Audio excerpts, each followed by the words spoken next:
اعوذ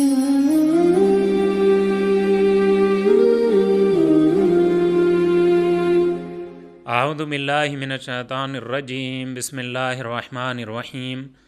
الحمد للہ والصلاۃ علی اہلہا اما بعد۔ ناظرین کرام السلام علیکم ورحمۃ اللہ وبرکاتہ۔ آج کے اس بہت عظیم پروگرام میں ہم آپ کی خدمت میں لیلۃ القدر کی فضیلت کو بیان کرنے کی کوشش کر رہے ہیں۔ لیلۃ القدر جو ماہ مبارک رمضان کی عظیم رات ہے، خود ماہ مبارک رمضان بھی سب سے بڑا مہینہ ہے، اور اس سب سے بڑے مہینے کی سب سے بڑی رات کو لیلۃ القدر کہتے ہیں۔ اس لیل کے معنی رات کے ہوتے ہیں اور قدر کے معنی تقدیر اور مقدر کے ہوتے ہیں، اور یہ بات بھی بیان کی گئی ہے کہ اس رات کو لیلۃ القدر یعنی تقدیر والی رات اس لیے کہا جاتا ہے کہ انسان اس رات میں اگر اعمال انجام دے تو وہ اپنی تقدیر کو سنوار سکتا ہے، تو اس لیے اس رات کو لیلۃ القدر کہا جاتا ہے۔ اس رات کو لیلۃ القدر اس لیے بھی کہا جاتا ہے کہ قدر کا مطلب ہوتا ہے مخفی اور پوشیدہ کے، اور اس رات کو لیلۃ القدر اس لیے کہا جاتا ہے کہ اس رات کی عظمت، منزلت اور اہمیت ہماری نگاہوں سے پوشیدہ ہے۔ ہم اس رات کی اہمیت اور عظمت کو نہیں سمجھ سکتے، اس لیے اس رات کو لیلۃ القدر کہا گیا ہے۔ بہت عظیم رات ہے۔ قرآن کریم نے اس رات کے بارے میں اعلان کرتے ہوئے بہت عظیم بیان اور بہت عظیم ارشاد الہی ہے، اور اس نام کا قرآن کریم میں ایک سورہ مبارکہ موجود ہے کہ جس سورہ مبارکہ کا نام ہی سورہ قدر ہے۔ لہذا اس سورہ مبارکہ میں اگر انسان دیکھے اور غور کرے کہ پروردگار عالم نے، رب کریم نے لیلۃ القدر کو کس طرح سے انٹروڈیوس کرایا ہے، کس طرح سے پہچنوایا ہے۔ قرآن کریم کے سورہ قدر کی آیت نمبر 1 میں ارشاد الہی ہو رہا ہے، بسم اللہ الرحمن الرحیم، انا انزلناہ فی لیلۃ القدر، بے شک ہم نے اس قرآن کو لیلۃ القدر میں نازل کیا۔ قرآن کریم کے نزول اور لیلۃ القدر میں ایک رابطہ پایا جاتا ہے۔ اس رابطے اور اس کنیکشن کو سمجھنے کی ضرورت ہے، جبکہ قرآن کریم نے ماہ مبارک رمضان میں بھی ماہ مبارک رمضان کو بھی اسی رابطے کے ساتھ یاد فرمایا ہے کہ ارشاد الہی قرآن مجید کے سورہ بقرہ کی آیت نمبر 185 185 اس میں ارشاد الہی ہو رہا ہے، بسم اللہ الرحمن الرحیم، شہر رمضان الذی انزل فیہ القرآن، رمضان وہ مہینہ ہے کہ جس میں قرآن کریم کو نازل کیا گیا ہے۔ تو قرآن کریم کا نزول ماہ مبارک رمضان میں بھی ہے، اور قرآن کریم کا نزول شب قدر میں بھی ہے۔ پھر قرآن مجید آگے بڑھ کر اعلان کرتا ہے، انا انزلناہ فی لیلۃ مبارکۃ، ہم نے اس قرآن کو مبارک رات میں نازل فرمایا۔ تو قرآن کریم کا نزول کہ جس قرآن کریم کے نازل ہونے کی وجہ سے یہ رات اتنی عظیم رات ہو گئی کہ اس رات کو لیلۃ القدر کہا گیا ہے۔ دیکھیے، قرآن مجید کا نازل ہونا یعنی آسمانی کتابوں میں سب سے بڑی اور سب سے عظیم آسمانی کتاب ہے قرآن مجید، اور اس قرآن مجید کے نازل کرنے کے لیے اس سے بہتر اور مناسب وقت کوئی ہو ہی نہیں سکتا تھا کہ جس رات میں یہ قرآن کریم نازل کیا گیا ہے۔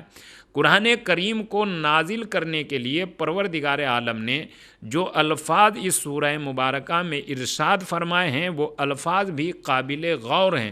کہ قرآن کریم کے نازل کرنے والے نے یہ اعلان نہیں فرمایا ہے کہ میں نے قرآن کو شب قدر میں نازل فرمایا، بلکہ قرآن کریم کے نازل کرنے والے رب کریم نے ارشاد فرمایا، انا انزلناہ،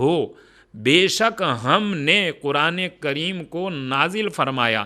قرآن کریم کے لیے ہم کا لفظ استعمال کرنا بتا رہا ہے کہ رب کریم کی بارگاہ میں بھی قرآن مجید کی بڑی عظمتیں ہیں، لہذا قرآن کریم کا نازل ہونا اس رات کی عظمت کو بیان کر رہا ہے کہ قرآن کریم کے نازل ہونے نے اس رات کو کتنا بابرکت بنا دیا ہے۔ یا تو قرآن کریم کے نازل ہونے نے اس رات کو اتنا بابرکت بنایا ہے، یا یہ رات اتنی بابرکت تھی کہ اس کے علاوہ قرآن کریم کو دوسرے ٹائم میں نازل کیا ہی نہیں جا سکتا تھا۔ لہذا قرآن کریم کو اور شب قدر کے اس رابطے کو سمجھنے کی ضرورت ہے۔ اور شب قدر جیسا کہ اس سے پہلے بیان کیا گیا ہے کہ شب قدر یعنی مقدر والی رات، وہ رات کہ جس رات میں انسان کے مقدر سنوار دیے جاتے ہیں، انسان کی تقدیر یعنی تقدیر کو روشن کر دیا جاتا ہے، انسان اس رات میں اپنے مالک کی بارگاہ میں اپنی دعاؤں کو قبول کروا لیتا ہے۔ تو لہٰذا اس رات کی بڑی عظمت ہے اور اس کے کچھ اعمال ہیں۔ اعمال میں سب سے پہلے یہ ہے کہ غروب آفتاب کے نزدیک جیسے ہی یہ رات آنے والی ہو، آفتاب کے چھپ جانے کے نزدیک انسان کو غسل کرنا چاہیے۔ جو اس رات کے اعمال انجام دینے کا ارادہ رکھتے ہیں انہیں چاہیے کہ وہ غروب آفتاب کے نزدیک غسل بجا لائے، غسل انجام دے، اور غسل کی نیت یہ کرے کہ غسل شب قدر یا غسل لیلۃ القدر کرتا ہوں قربتاً اللہ۔ یہ نیت کرنے کے بعد بالکل غسل ایسی انجام دے جیسے غسل جمعہ انجام دیا جاتا ہے۔ غسل کرے اور غسل کرنے کے بعد اس رات میں عبادت الہی انجام دینے کے لیے اللہ کے گھر یعنی کسی مسجد میں آئے، اور آنے کے بعد اس رات کے جو خاص اعمال ہیں کہ 2 رکعت نماز ہے لیلۃ القدر کے نام سے، وہ 2 رکعت نماز انجام دے کر اس رات کے خاص اعمال انجام بجا لائے، اور اعمال انجام دینے کے بعد اس رات میں زیارت امام حسین علیہ السلام کی تلاوت کرے۔ اس رات میں زیادہ سے زیادہ حضرت محمد مصطفیٰ صلی اللہ علیہ وآلہ وسلم اور ان کی آل پاک پر درود و سلام بھیجے۔ اس رات میں 100 رکعت نماز 2 رکعت کر کے بالکل ایسے ہی پڑھنے کی تاکید کی گئی ہے کہ جیسے 2 رکعت نماز انسان صبح کی پڑھتا ہے۔ اور اگر کسی انسان کے یا کسی بندہ مومن کے اوپر اس کی قضا نمازیں واجب ہیں تو اسے چاہیے کہ وہ اپنی قضا نمازوں کو انجام دے۔ کل ملا کر کہنے کی بات یہ ہے کہ اس رات کو بیداری کے ساتھ جاگ کر بسر کرنا چاہیے، اپنے مالک کی بارگاہ میں بیدار رہ کر استغفار، دعا اور اپنی مغفرت کی دعا، اپنے والدین کی مغفرت کی دعا، اپنے احباب اور اقربا کے مغفرت کی دعا اور کل مومنین و مومنات کی دعا کے لیے دعا کرنی چاہیے۔ بہت عظیم رات ہے، اور یہ رات کہ جس کے لیے قرآن مجید نے بڑا اہتمام کیا ہے، اور اس رات کو بہت عظیم اور عظمتوں والی رات بیان کیا گیا ہے، یہاں تک کہ یہ کہہ دیا کہ تم کیا جانو کہ یہ لیلۃ القدر کیا ہے۔ یعنی اس بات پر اور اس لہجے پر انسان کو غور کرنا چاہیے کہ پروردگار عالم نے لیلۃ القدر کی کس طریقے سے عظمت بیان فرمائی ہے، اور اس لیلۃ القدر میں اگر انسان غور کرے کہ خاص بات کیا ہے، اتنی عظمت کہ جس کو انسان مثلاً شمار نہیں کر سکتا، جس کا اندازہ نہیں لگا سکتا،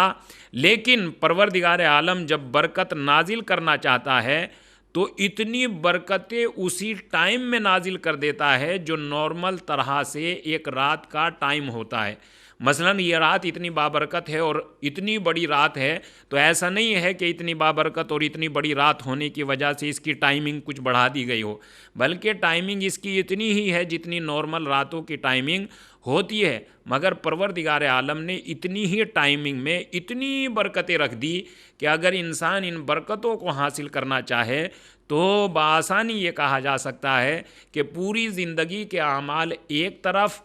اس پوری رات کے اعمال ایک طرف۔ لہٰذا یہ رات بہت بابرکت ہے، اور خود یہ رات جس مہینے میں ہماری زندگی میں آ رہی ہے اس مہینے کے بارے میں یہ کہا گیا ہے کہ رحمت خداوندی سے دور ہے وہ انسان کہ جس کی زندگی میں ماہ مبارک رمضان بھی آئے اور وہ اپنے آپ کو معاف بھی نہ کروا پائے۔ اس طرح اس رات کے لیے یہ کہا گیا ہے کہ رحمت خداوندی سے دور ہے وہ انسان کہ جس کی زندگی میں لیلۃ القدر آئے اور وہ اپنے مقدر کو سنوار نہ پائے۔ لہذا رب کریم کی بارگاہ میں دعا ہے، مالک تجھے واسطہ محمد و آل محمد کا اس رات کی تمام برکتیں ہمارے شامل حال فرما۔ وآخر دعوانا ان الحمد للہ رب العالمین، والسلام علیکم ورحمۃ اللہ وبرکاتہ۔